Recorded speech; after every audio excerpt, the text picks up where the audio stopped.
What's up, y'all? It's your girl Tasia back with another video. Today I'm gonna get into all things Real Housewives. If y'all been watching Real Housewives Ultimate Girls Trip, y'all need to be watching. But I'm a big fan of anything Housewives, so I'm about to start talking more about the show, getting really into it and giving my opinion. Because I already been on Twitter going in, reacting to the show. So I wanted to start coming on here and talking to you guys about the show. So I'm gonna start giving a recap. So I'm just, for this video, I'm gonna just do episode 1 and 2, and then I'll do like 2 episodes per video. So in the first episode, so let me get a little recap. The first episode, all the ladies come, you know, just coming in, hey, what's up? Real cool. But you already know Miss Giselle Bryant had to start with the shenanigans as soon as she get in there. Like, literally, I swear, like, Giselle, I don't know about y'all, I really want to like Giselle. I really, really do. Like, from the first season of Real Housewives of Potomac, I liked her. Like, I love confident females. Like, a female who's like, I'm the baddest. I love that energy when a female is that confident. So I always wanted to like her. Like, when she had the first run-in with Karen on season 1 of Potomac, and she was like telling Karen, like, what'd she say to Karen? When she was like, oh, when Karen was mad that she sat in her seat or whatever for her birthday, like the center seat, and she was like, oh, well, the attention's gonna be wherever I'm sitting. And I was like, period, let her know. But then, I don't know, after that, it just went downhill for Giselle Bryant. Okay, one thing I will say though, I think from production, they was definitely being messy, I think, for putting Candace and Giselle together so soon. Or even picking them two out of all people to come from Potomac. Like, they already having their issues with Chris and all that. I just felt like it was real messy on their part, because it really could have went bad. But I feel like they've been real cool. Even when they first got there, they've been real cordial, which was surprising. Because I was like, I don't know, that was a little messy. Yeah, so as soon as Heather gets there, I just felt like it wasn't no like, hey, how you doing? How you been? It was like, boom, like Giselle came there to work, I guess. Like, she came there and was like, we here to work. So I guess that's a good thing. But like, as soon as Heather came in, like, who punched you in the face? Oh, what about Jen and this and that? And it was like, sis, relax. Like, I just felt like she's constantly pushing a storyline. Like, it's good. I feel like definitely you want that messy person on a reality show for a fact. But when it's like, we see you're clearly producing the drama and you're forcing it, then I don't like it as much. So I understand Giselle's point or purpose on the show, but it's like she just got to reel it back with the producing, just a smidge, just a little bit, because I was just like, relax, like, she just got here. So then right after that, yeah, they talk about Jen or whatever, and then that's when, yeah, Giselle even starts the mess. I forgot about this, y'all. I have to keep on looking, because 1 and 2 I watched like a week or so ago when it first came out, so I'm trying to remember. When Giselle straight up like literally started the beef with Heather and Whitney. And then she's like, oh, do you think, like, are you upset that she's, like, clearly more of a friend to Jen than she is you? And it's like, Giselle, why are you being messy? Like, when I found out that they're actually cousins, it's like, stay out of it. Like, I know she's trying to always push a fight, but it's like, they cousins, mind their business, and you over here pushing that situation. If Heather wants to ride for Jen, let her ride for Jen, because them just keep on pushing who punched you in the face, who punched you in the face. I was like, why do we care? Like, let it go. Because I think I only watched season 1 of Salt Lake City. Like, I didn't really get into it, but obviously I heard everything about what was going on with Jen Shaw. But it's like, if she did, she did. Clearly, she don't want to snitch, so let her ride. Like, why y'all trying to make her snitch? Oh my gosh. And then that's when Giselle even gets upset with Marisol and Alexia, because they're speaking in Spanish, and she's like having an issue with it. Only reason why I was on Giselle's side was because I do feel like they are on a show. You guys are on a show taping with each other. It's kind of like, why are you speaking Spanish in front of them when they can't? But once I saw what they were saying in them subtitles, yeah, stop speaking in Spanish, because y'all really talking mad shade. Say it in English. Say it with your chest. Like, I don't like that. So I kind of was with Giselle on that. Because normally I'd be like, Giselle is doing too much. Like, relax. It's not that serious. Let it go. But in that situation, I was like, okay, Giselle, you got it. Because they are talking some mess over there. And clearly you peeped it. And you would peep. Giselle would peep some shade.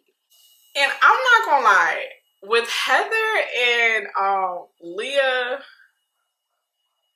I do think it was weird that Heather was like, "Oh, I'm happy for your sobriety journey," but then say like on the low you want to get her drunk. That was really weird to me because I don't know. I was like, why are you flipping that? Like, that's such a weird thing to flip. To be like, "Oh, I'm so happy for your journey," and the next minute be like, "Oh yeah, like let's get her drunk." I don't know if, like I said, I already watched the other episodes, but I just feel like really watching Heather, she flip a lot. Heather be flipping too much for me. Like she flipped too much. And then once again, Giselle was the one being messy and like getting that whole thing started. It's like, Giselle, go lay down, please. Like, go take a nap. It was just too much. It was just, we want drama on the show, but I feel like it was drama every single minute and Giselle was forcing it. Like, oh, Heather and Whitney, like, let's make that an issue. She's more loyal to another person. Okay, then let's drill her about who punched her in the face. And then, oh, it was just like, oh, and let's tell Leah that she said this. It was just like, Giselle, stop. It was a lot. I'm not gonna lie. For a first episode, that was a lot. It was like, Giselle.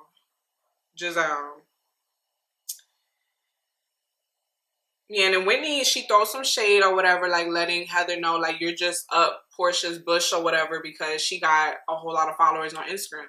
And I'm not gonna lie, as I've continued, when Whitney said that at first, I was like, I don't really know, is that what it is? But as I continued to watch, I can see that is clearly the case with Heather.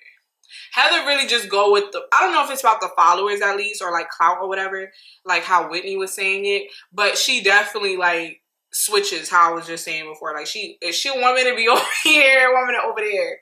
It's just you can't take Heather too seriously.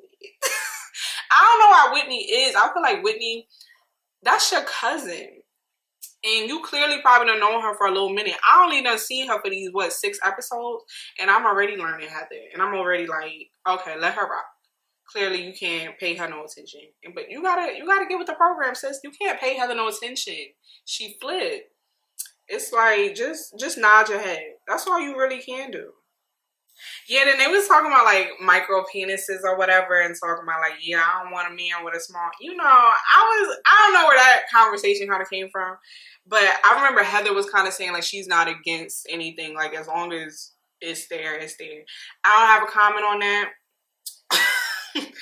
I don't have a comment on that. I don't like to judge men in a situation. To each his own. Oh my God. So, and even at the beginning, Candace mentions that she had like the worst argument with Chris, and it sounds like due to work and him being busy and all that. And I kind of felt bad. I really felt bad because I don't know. I love love in general. I always want people to work out. I want people to fight it out, make it work. I just love love. But now if it's toxic, let it go. And I don't know their situation, but it looked like love. So I'm like, oh, work it out, y'all. But it definitely made me nervous, like, not nervous. It made me question if Giselle and the show had a part in that. Because I know that they said it was like 2 months into filming when they went to Thailand. So clearly that stuff was already happening. And we already seen clearly on the reunion, Kristen said he done lost work. He done lost contacts. He done lost a lot after what Giselle done said, like making it seem like he tried to mess with females outside of his marriage. And that's literally messed with his reputation and what he has going on with work. So, and then when Candace mentions like they were fighting about work and him having to work or like he's been working so much, it's like, dang. I'm not saying Giselle's to blame. Obviously, she can't have that much control in somebody's marriage. But it seems like she probably played a part. So it just sounded like a lot. So I'm sending healing energy out to them in their relationship. I hope it worked out. Because I was like, oh, that's sad. So then they even discussed at the table like how Portia was saying that she did not steal somebody's man. I have seen some people say they tired of hearing Portia talk, or just in general talking about it. Only reason why I feel like it should have been brought up, and I don't know why we're like, people are crucifying Candace for bringing it up. Like, come on, y'all. As viewers, this is what you wanted to know. Portia literally left the show right when that happened. like, so no one was able to get a definite answer from her. Like, it looked messy, it looked shady, it looked like she stole somebody's man or she been messing with him on the low. That's what it looked like. I'm not saying that's what it is, but since that's what it looked like, and then you leave the show after that, and then you come out with Portia Family Matters, and everybody know that show was a trip. It was it showed Portia and her family in a crazy light. I ain't even gonna lie, it was entertaining. Definitely would like a season 2. That show was real entertaining. But Portia, like, that was just a whole lot. So I don't know why Portia wasn't expecting that question. Like, hello, the people want to know what's your side. You tried to run away from it, but whatever. So clearly, like, Portia tells her side. She says that she already knew Simon beforehand, and I guess she didn't really know Fallon. And you know how on these Real Housewives shows, they'll try to say someone's your friend just to introduce them, but it's not really your friend. You don't really know them. It's just a way to introduce them into the cast. So I'm like, okay, that's believable. I believe that a lot of these people don't really know each other. But I'm not gonna lie, it do look a little messy that you, when they going through their struggle and you hear about it, you hit them up. That do sound a little messy. Cause like, I get the story, like, oh, like, I was being nice and I wanted to comfort him. But if you're filming a reality show with the wife and you're in her home, because it was like Fallon had hosted that Halloween party, and she might have hosted something. Oh, they even invited them over for the little hangout with pool session with Tanya. So it's like, I get what Portia's saying, but it would look better if you contact the female. If it was coming from a genuine place. You contacting a man, look like you see an opportunity. Yeah. But I would stick to what Portia said. Portia said that wasn't the case. It was strictly checking on you, making sure you good. Okay, and then it blossomed into something else. And then she was saying, like, a month later, that's when she got engaged. People was even shocked with the timeline, saying, oh, it only took you a month. The reason why I'm going to say I believe that with Portia, we've seen she does this. Like, if you watch Real Housewives of, not Potomac, Real Housewives of Atlanta, you'll see she does this. Like, her baby father, Dennis, her ex-fiance, they literally, like, had just got together. I feel like the whole situation on that show moved so quickly. Like, I remember she professed or manifested or affirmed to herself, whatever term you want to use, one season that she was going to be married and pregnant by next season. She said that. And then boom, she pop out. She just meets somebody. She really fall head over heels from him. And I think a month later, it was fast. I'm not going to say, I don't remember the exact time, but they moved very quickly. And then she was pregnant. It was like, whoa, whoa, whoa. And then it was like, oh, we're engaged. It was like, Portia, what is happening? So clearly we see with Portia, and I've seen Portia's a Cancer. They love hard, they love quickly. It's like, it's expected. So I believe that with Portia, that it was after a month. Now, all the other stuff, how it happened, we can't say for sure what happened. But the story do seem a little... But we're going to take Portia's word for it. That's what Portia said. That's what we're going to stick to. Yeah, and then everybody tried to make a big moment about when Candace had the humongous hat, talking about it was just way bigger than her. I don't get with females the what's the word? The urge to have to point out what they don't like. I'm telling you right now, I can walk out right now, get dressed up, look dope. I'm not going to pay attention to what anybody else is wearing, and I'm not going to care. If you want to wear that, be happy. If she want to wear this big old hat, let her wear the big old hat. Like, she ain't bothering y'all. They were just saying it was real big. I just feel like I've recognized as you continue the episodes, they really be, every time Candace does something, they blow it up compared to everybody else. Somebody else can do the same thing and they'll blow it up with her. So I'm like, if Portia is known for being like extra with the outfits and doing the most, I could see her wearing a hat like that. They would have been like, yes, Portia, work it. Yes, you pulling off that hat. They would have definitely had that energy with Portia. But since it was Candace, and I think plus they were like, she's real small and skinny, so it was just bigger than her. My thing is, let her rock. She want to wear it, wear it. Who cares? Okay, so then we get to the yacht party. Or being on a boat, whatever.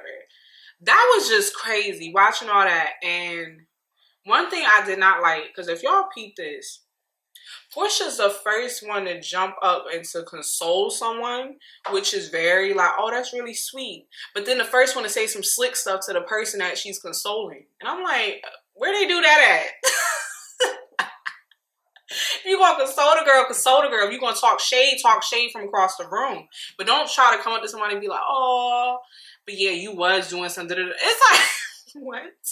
So I didn't like that she did that with Leah. Like, I'm not saying Leah's even right for the things that she says or the things that she do. I'm not saying that at all. But I don't like how she'll try to be real and stand on what you say. If you don't like Leah and you got an issue with what Leah said, just say it. But they even mentioned it, the ladies, like further on in the show, talking about Portia's passive aggressive energy, and she's very passive aggressive. I'm like, girl, if you don't like them, say it with your chest, move with your chest, but don't jump to console her when she's crying about something. But then say like, yeah, you were being rude and yeah, you were doing this, and then leave and then try to play victim. And it was like, wait, what just happened? What just happened? Like, what are you doing? So then when Candace checks her and then it turns into like an argument, I don't know. Like, y'all can tell me what y'all think, but I've definitely recognized that with Portia. Like, she do some slick stuff that you not gonna notice because it'll be hidden under like sweet energy, but she'll throw some light jabs. But then when you're upset, be like, oh my gosh, why am I getting that reaction? And I can't stand people like that. I don't like people like that. If you want to do some slick stuff, stand on it. And there's nothing wrong with that. Stand on it, but don't be like confused and be like, oh my gosh, I'm so sweet. I came over here to, because I think that's what she said. Like, I came over here to console you or like comfort you. And it's like, okay, you want a cookie? Like, what am I supposed to do with that? But yeah, you came over here and consoled me, but then you talking like junk in my ear. Take that comfort somewhere else. Like, what? I don't get that, y'all. And then even, that's when I believe Leah was even saying, like, can they all drink? Now that, I'm not gonna lie, I was kind of on Giselle's side and everyone, not the way Giselle delivered her reaction, but, like, the confusion, I would understand. Like, you're literally on your sobriety journey. And because you're bored, you want us to drink. It was, like, weird. So I understood why Giselle addressed that. But when she was like, oh, you think we're, like, I think she said drunk monkeys. And I'm like, why are we calling it, like, where we get the monkey from? I don't know. Now, she said, like, oh, you trying to use this for entertainment. Like, that's not cool. Da, da, da. I would have been with it. But you saying that we're like, your drunk monkeys. I'm like, I don't know. Because there's been a lot of colorism topics, like, especially from Potomac. So I don't know what she means by the monkey thing. So it kind of just threw me for a loop. I was just very, very confused. I was like, I don't know why we're using the term monkey. I don't think anyone uses the term monkey.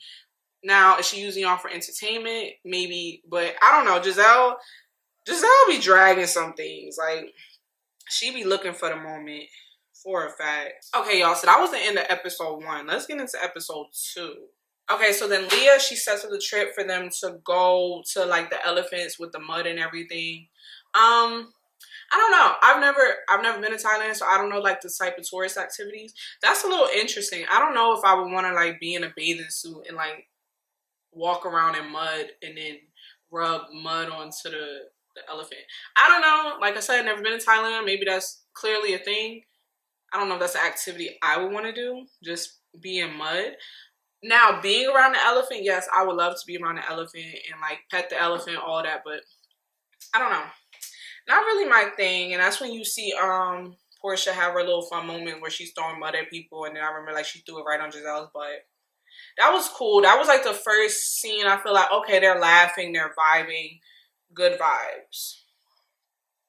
So then after that, that's when they meet for lunch and they kind of have like their vulnerable moment. Portia, she talks about how she dealt with postpartum depression.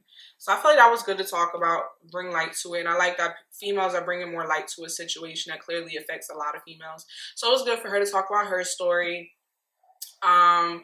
Candace talks about like her struggles with the show and like social media and like things like that. Marisol, she talked about her mom. I never watched Miami before, so I never seen the mother until they showed it in the show. But yeah, she talks about that and like her situation. I don't know if Alexia mentioned it at this dinner, but I know she mentions like her situation with her husband. I gotta get into Miami because that's crazy. Because Alexia is talking about she had a man, but he was cheating on her and she found out it was with a man. And then she was speaking with, because then her man died, and I think her man died by having sex with the man. And I was like, oh my gosh, that is some messy tea.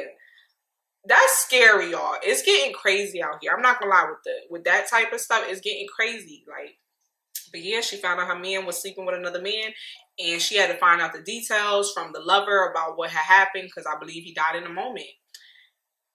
And she even said, like, that's a beautiful way to, like, die, I guess. Like, it's so euphoric. I guess so. I don't know. In my man's last month on this earth, and it's relayed to me, yeah, he was sleeping with another man, and it wasn't me.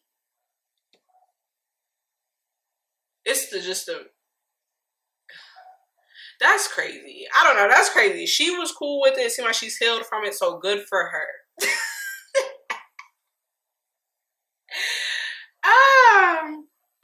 Yeah, and then Heather, she mentions like she doesn't really relate to the ladies with the struggles or whatever from the show, like with social media and stuff, because it seemed like she liked the attention. I ain't gonna lie. Heather seemed like she was like, oh, I like the reality TV, I like the fame, I like the attention. People was kind of giving her heat for that, but I feel like there's nothing wrong with that. If she likes it, why do we want her to hate fame? What? So she liked it. Then further later on, Heather and Whitney try to have a conversation about their friendship. And once again, I just feel like, just let it flow. I think they keep on forcing it. And I'm not gonna lie, I don't feel like they would have had this energy until, it wasn't until Giselle pushed it. And I don't like how much control Giselle has over people and like influencing their decisions and the way they move and the way they think. She really has a really big influence. If you pay attention to how her influence is on Potomac with the females and how she has influence on this group so quickly, it's kind of scary, her influence on people. It's weird. But yeah, I don't know. So she kind of even pushed that little argument, and then that's when they try to talk it out, and it didn't go anywhere, because it's like Heather is just not getting it. It's really no point. It's just no point. Just let it go. Okay, so then right now, at this point in the show, it was dinner, right? So they go down, they have the dinner. Candace was saying she wanted everybody to be grilled out. I don't know if she tells the ladies this before they show up, because the only person that had grills on go besides her was Giselle. Which I was surprised. I said, okay, not Giselle being supportive. Like, she pulled up to the event, grills in her teeth, ready to go. I said, okay, Giselle, I'm feeling you right now. Come supportive with the theme, period. So Giselle was the only one with her grills. No one else had their grills. So that was kind of like, it kind of like blew the party vibe. I wanted, if it's a grill party, they should have been told ahead of time so they can bring grills. But anyway, so then that's when Candace have her little shady little moment, and she was, I'm gonna give everybody a name. The other names ain't really that important because I can't even really remember them. I feel like somebody was Snow White. I don't know. It was like real, I don't know. It was just things that wasn't that like. But the two messy ones where she told Giselle, she called her, she need a man.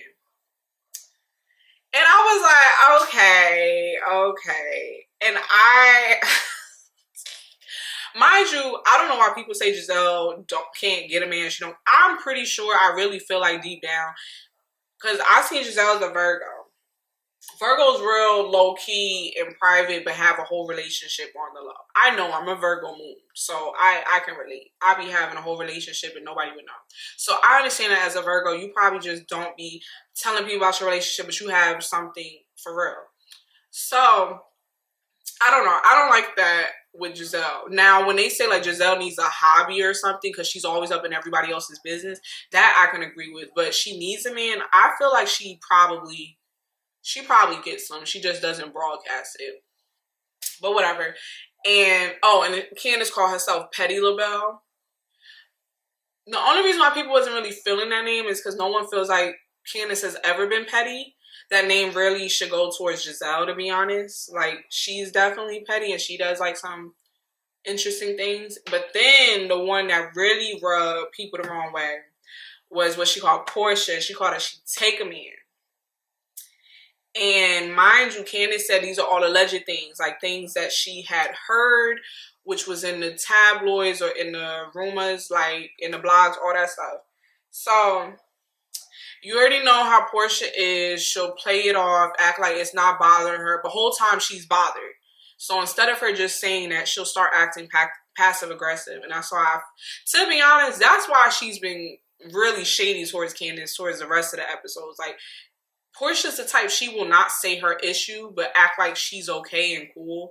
The whole time she's mad and will drag that grudge out for the longest, and you wouldn't even know when you had an issue with her because you probably done forgot about it. Okay, so Leah is rubbing a lot of people the wrong way, and one of the reasons is because Leah makes a comment towards Alexia when she's discussing like the passing of her husband and how she found out he was in love with a man, and she was not interested in hearing that. It's the Libra in me. I just be seeing both sides. I just see it. I understand where Leah's coming from because it's like we heard her kind of tell the story in the confessional. We kind of heard her mention it like she mentions it throughout the show. So I can kind of understand why it's like we don't want to keep on hearing repeated information. But I definitely think it was Leah's way of saying it. Like, don't say like, oh, you're bored. Like, that's rude. Like, that her husband's deceased. Don't say that. That's too far. Yeah, even Marisol calls out her behavior with that situation and everything. But I'm not gonna lie. Like I said, it's a fun girls trip. No one probably wants to hear about how your husband died and how he died. I can understand that, but it's just, you can be nice about saying that. But overall, this trip is already just a whole lot of drama. It's a whole lot of stuff I feel like is being pushed. I don't feel like it's authentic drama, and I wish it was, because Housewives used to be really good in general. And even Ultimate Girls Trip, I feel like they haven't topped it since season 1. Season 1 with like Kenya and Cynthia and the other ladies, that was really good to me. But like this one in particular, it's like a lot of forced drama. It's a lot of random drama. It's a lot of petty drama. And then once again, you got Gizelle just forcing stuff. Like just forcing beef for no reason. So... but yeah, y'all, that's the end of my video. So catch me in the next one when I do like a part 2 of this. And I'm going to do episode 3 and 4. All right, guys. Bye.